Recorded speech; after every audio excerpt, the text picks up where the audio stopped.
गिरधारी दास बाबा की जय। प्यारे भाइयों, बानसूर की यहाँ परम सम्माननीय, आदर योग्य और जागरूक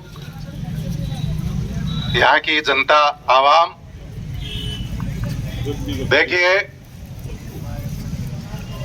कितने ही अधिकारी आए, कितने ही गए, लेकिन जब आमजन किसी अधिकारी के पक्ष में इस तरह इकट्ठा होता है तो उसका कोई कारण होता है। राजनेताओं को भी इकट्ठा करने के लिए संगठन को कहना पड़ता है, लोगों को कहना पड़ता है, प्रचार करना पड़ता है, प्रसार करना पड़ता है। लेकिन आज यहाँ बानसूर के जितने जागरूक लोग हैं, 36 कौम के लोग हैं, युवा भी हैं, वकील भी हैं, पत्रकार भी हैं, व्यापारी भी हैं, किसान भी है, मजदूर भी है, हर वर्ग का व्यक्ति यहाँ उपलब्ध है।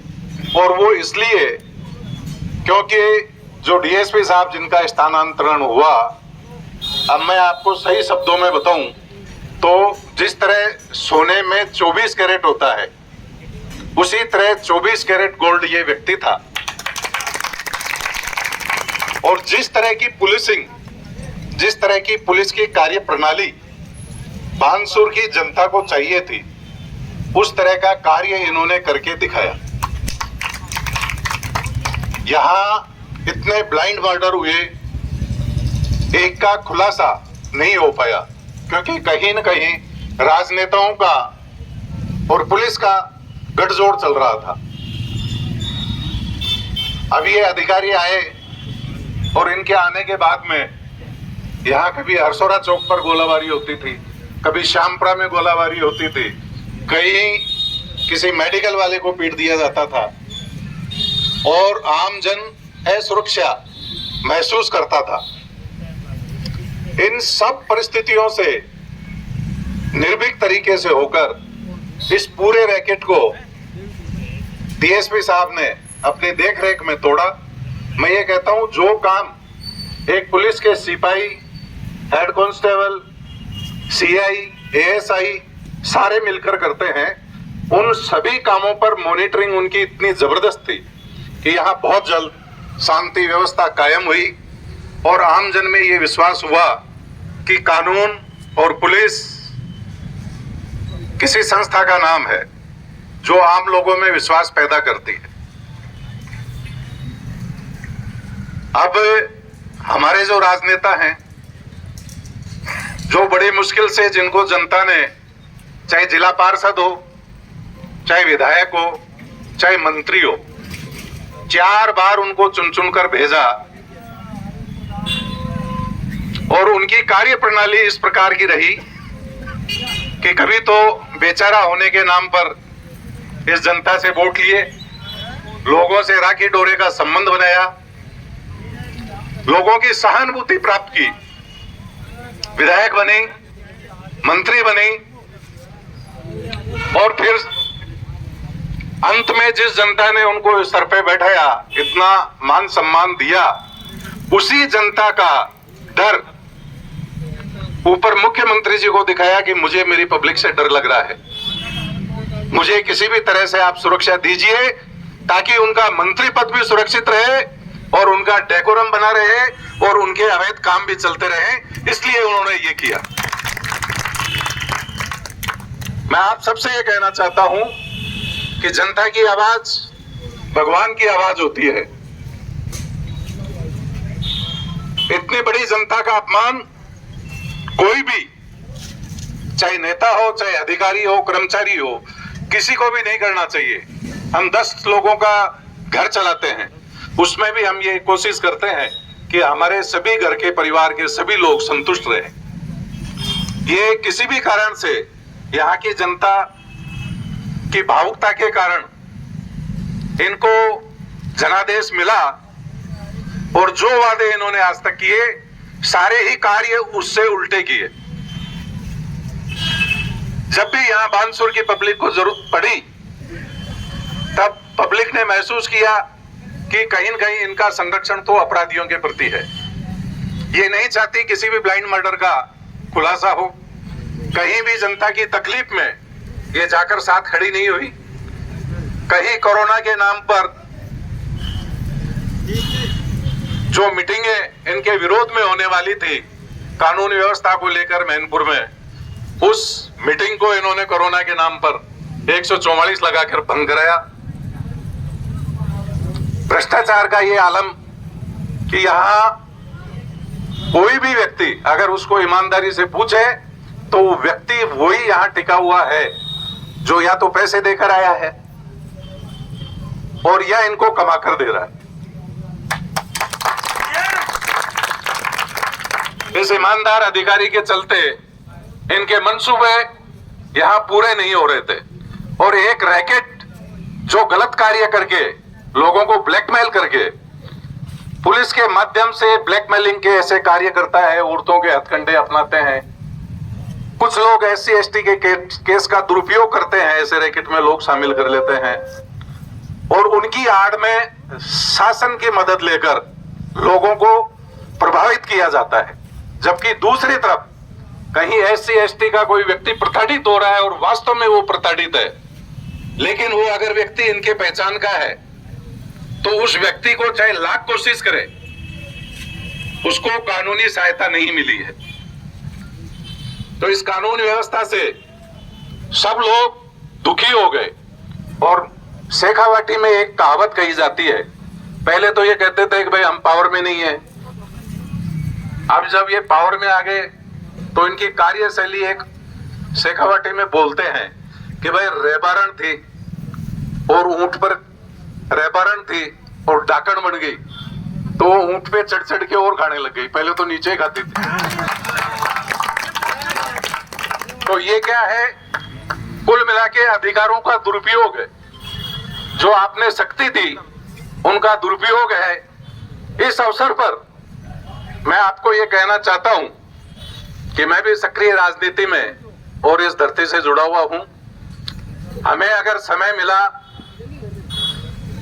जनता माता का आशीर्वाद मिला तो मैंने पहले भी कहा है और आज भी डंके की चोट पे कह रहा हूं, जिस तरह योगी जी के राज में अपराधियों ने अपने गले में तख्तियां टाक कर यह कहना चालू कर दिया था कि उन्होंने अपराध छोड़ दिया है, इस तरीके से इस बांगसुर से अपराधियों को भगा देंगे।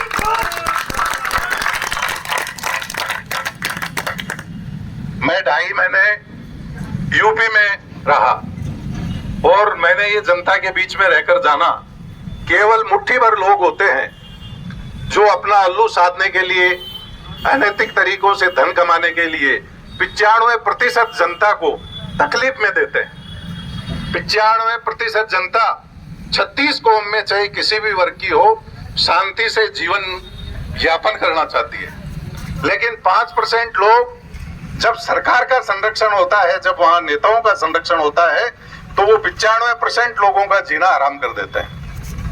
ऐसा नहीं किया जाएगा।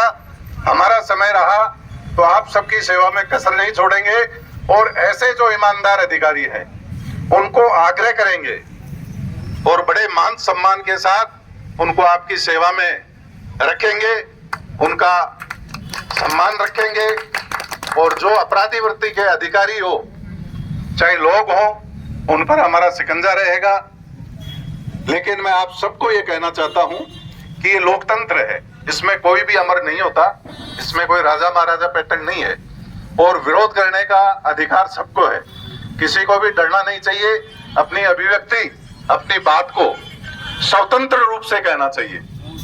तो मैं आपसे ये कहना चाहता हूं, चाहे कहीं भी भ्रष्टाचार और कोई भी करना चाहे, गलत कार्य किसी का भी हो, आप डरे नहीं, उसका विरोध करें और जिस किसी भाई को तकलीफ महसूस होती है तो कभी भी आप हमारे सामने आप उस मुद्दे को लाएं, हम आपका भरकस प्रयास करेंगे सहयोग करने का।